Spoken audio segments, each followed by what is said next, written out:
Hey, this is Ella Hooper and you're watching Speaker TV.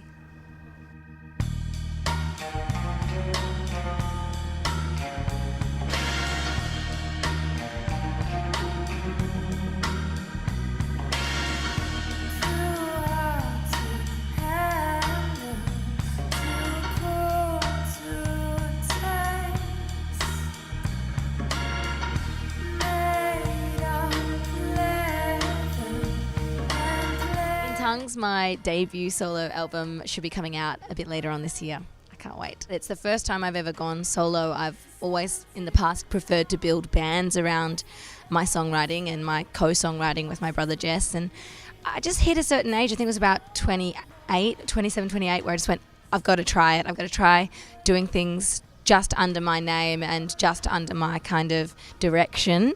So I found a new collaborator in my producer, Jan Skubachevsky, and yeah, we made my first solo album. It totally freaked me out, but now I'm really happy I've done it. I'm independent and I'm just testing the waters and I'm taking my time, making the clips, making my own t-shirts, getting in touch with my fan base, and yeah, it feels really good.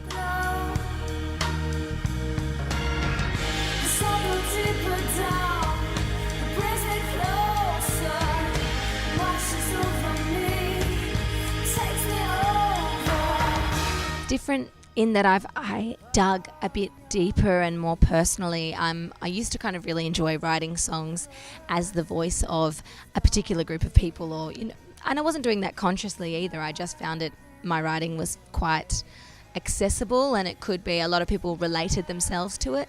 And this time, I think it is a bit more personal and it's a bit more individualistic, and they come from my stories or my very best friends or my partner's stories. That's kind of what I felt coming out on this record. So it's just more intimate. I guess that's a different string to it. And also musically, I didn't have anyone saying, there was no democracy in my previous bands, Killing Hardy and the Verses. Everyone had a say. They were pretty good democracies. This time it's just like me ruling the roost and going, no, I want the synths louder and I want them to stop there. And there was, a bit of input, of course, as there always is with the players and the producer. But at the end of the day, all those decisions have been made by me. So that's another change.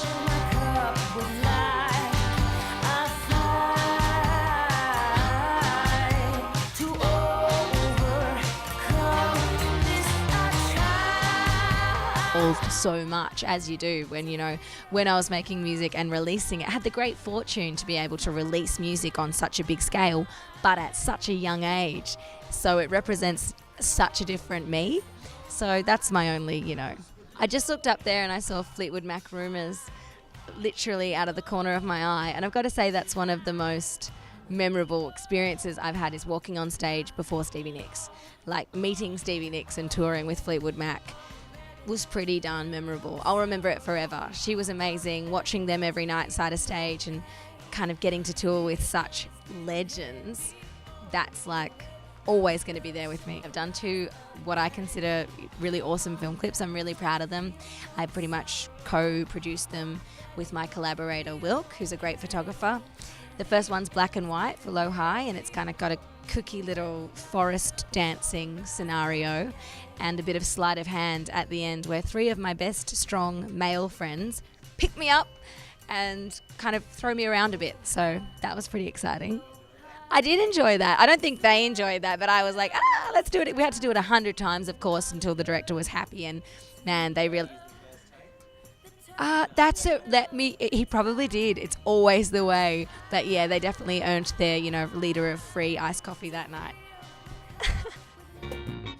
Deep black night birds, stars aglow, and oh, as I go deeper down, it brings me closer, then it washes over me. It takes me over, and of all your blessings and the curse you placed on me, there was nothing real there. There was nothing to believe in the hardest hour. I only have secret signals to wind up the band, to like slow them down. This slow pushing motion is like you're playing too fast, play slower. So hopefully it just looks like a weird dance move, like some kind of eagle. The other one is you playing too slow and speed up. There's that one. There's a lot, and then there's just like the look of horror, wrong note.